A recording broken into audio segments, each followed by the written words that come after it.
Good afternoon girls. इससे पहले वाले लेक्चर में मैंने आपको डेफिनेशन समझाई थी और नोटेशन समझाई थी मोर्टेलिटी टेबल की और लाइफ टेबल की। अब हम उनकी थ्योरम्स करेंगे, ठीक है। देखो ये आपकी थ्योरम नंबर 1 है। स्टेटमेंट क्या है आपकी, npx equal px plus 1 up to so on px plus n minus 1। हमें ये थ्योरम सेटिस्फाई करनी है। ये इसका क्या होता है बेटा, फॉर्मूला होता है। अब हमें ये प्रूफ करना है। चलो देखो proof by the definition.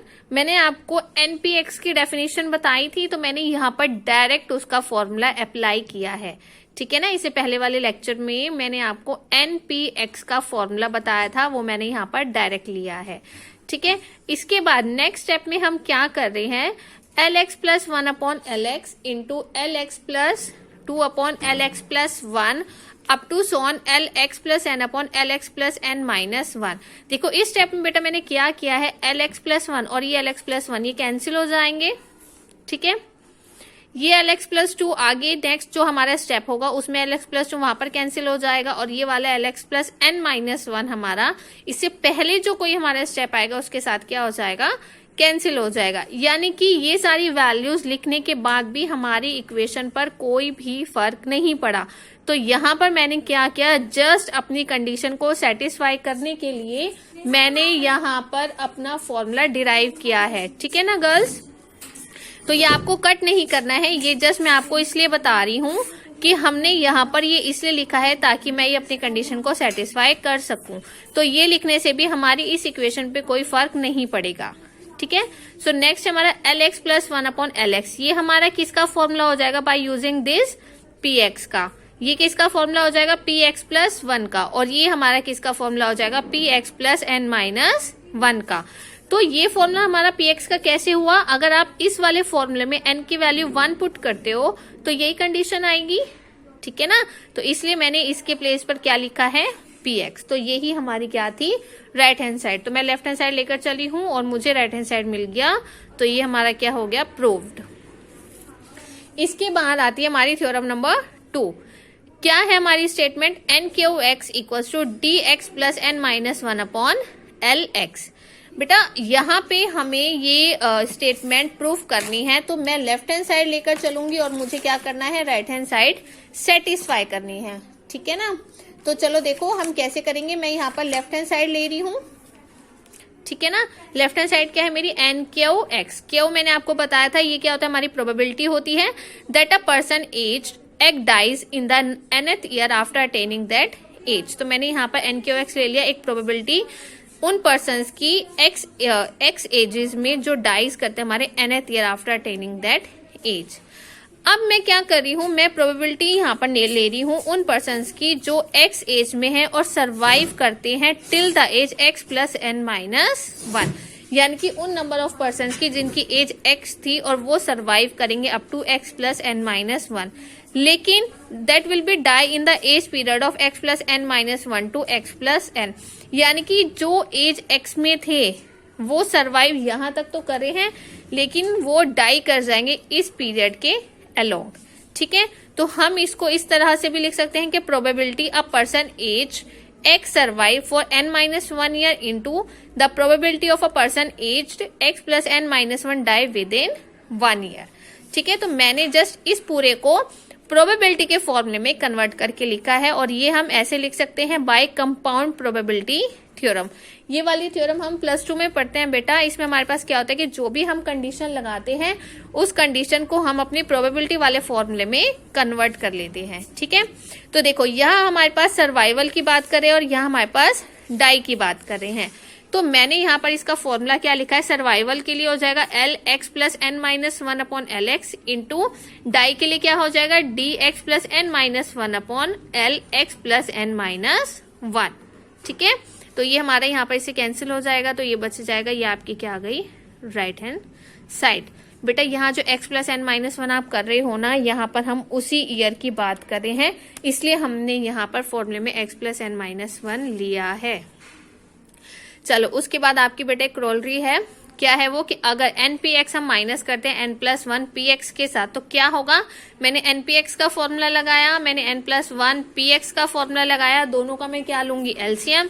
LCM लेने के बाद जो मेरी ये न्यूमरेटर वैल्यू है इसका मैंने आपको डायरेक्ट फॉर्मूला बताया था क्या, dx, लेकिन यहाँ पर x प्लस एन से लेकर x प्लस एन प्लस 1 तक है, तो इसलिए मेरा यहाँ पर फॉर्मूला dx प्लस एन हो जाएगा।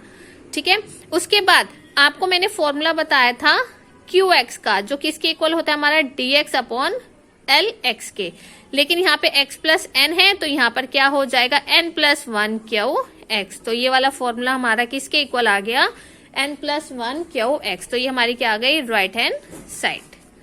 ठीक है, चलिए इसके बाद नेक्स्ट आती है आपकी थर्ड थ्योरम। थर्ड में वो हमें बोल रहा है if w is the last age at which lx vanish, यानी कि अगर LW की वैल्यू 0 है तो हमें क्या प्रूफ करना है कि LX हमारा किसके इक्वल होना चाहिए, summation of I running from X to W minus 1 of DI।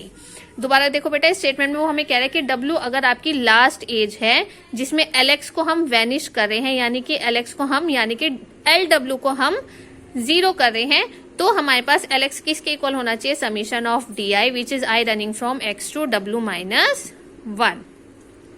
चलो मैंने इसकी राइट हैंड साइड ली है। ठीक है, इससे हमारा थोड़ा आसान हो जाएगा। देखो कैसे आसान हो जाएगा, यहाँ समीशन हमारा I का X से स्टार्ट हो रहा है और कहाँ तक जा रहा है, W माइनस 1 तक। अब मैं पहले I के प्लेस पर X पुट करूंगी, फिर X प्लस 1 पुट करूंगी, कहाँ तक, W माइनस 1 तक। अब dx का फॉर्मूला क्या था, lx minus lx plus 1, dx plus 1 का क्या हो जाएगा, lx plus 1 minus lx plus 2, कहाँ तक के लिए, dw माइनस 1, तो वो हमारा क्या हो जाएगा, lw माइनस 1 माइनस lw। मैंने एक उससे पहले वाली वैल्यू भी लिखी हुई है, आप चाहो तो लिख सकते हो, नहीं चाहते हो तो आप छोड़ सकते हो। इसके बाद देखो ये इसके साथ कैंसिल हो जाएगा, ये आगे कहीं कैंसिल हो जाएगा, ये इसके साथ कैंसिल हो जाएगा, आपके पास lx और lw बचेगा। लेकिन LW तो मैंने वैनिश करना है, यानी कि LW यहाँ पे आपका क्या हो जाएगा बेटा, 0। तो आपके पास सिर्फ क्या बचेगा, LX बचेगा। ठीक है, चलिए देखिए, तो यहाँ पे आपके पास LX बचा है क्योंकि LW हमने क्या ले लिया है, 0। ठीक है, तो ये आपकी क्या हो गई, थर्ड थ्योरम। बेटा ये ना आपकी सारी छोटी छोटी थ्योरम्स हैं, ज्यादा लेंथी नहीं है। ठीक है, चलो इसके बाद आती है theorem number 4, tx equals to 1/2 lx plus 1 plus up to so on. ये थ्योरम बेसिकली आपको सॉल्व करनी है। ठीक है ना, मैं आपको सिर्फ ये बता रही हूं कि आप ये डेफिनेशन लगाओगे tx की और उसके बाद आप यहाँ पर उसका फॉर्मूला पुट करोगे। तो ये फॉर्मूला पुट करने के बाद ये आपको थ्योरम प्रूफ करनी है और प्रूफ करके आपको इसकी पीडीएफ मुझे सेंड करनी है। तो आज का आपका वर्क है, आपको थ्योरम नंबर 4 सॉल्व करनी है। ठीक है, चलिए इसके बाद बेटा नेक्स्ट आपके पास आता है एक heading, expectation of life. Expectation of life क्या होता है, देखो बेटा ये मैं पहले आपको यहाँ बुक में से दिखाती हूँ। ये यहाँ तक मैंने आपको थ्योरम करा दी है सारी। अब इसके बाद जो नेक्स्ट टॉपिक है आपका एक्सपेक्टेशन ऑफ लाइफ। देखो ये क्या होती है, पहले इसकी थ्योरी देखते हैं। The curate expectation of life usually denoted by EX gives the average number of complete years of life lived by the cohort L naught after age X by each of LX person attaining that age। यानी कि expectation of life क्या है, एक average है number of complete years का जो कि हम लाइफ लिव कर रहे हैं। ठीक है ना, so complete expectation of life हमारी क्या होती है, usually denoted by EX not, जो हमारा मेजर करती है the average number of years a person of given age X can be expected to live under the prevailing mortality condition. कि ये हमारा बेसिकली किस चीज को बताता है, एक एवरेज को बताता है जिसमें नंबर ऑफ पर्सन्स हमारे क्या होंगे, एक्स एज के होंगे जो कि एक्सपेक्टेड टाइम तक क्या करेंगे, लिव करेंगे। It gives a number of years of life entirely completed and includes a fraction of the year survived in the year in which death occur.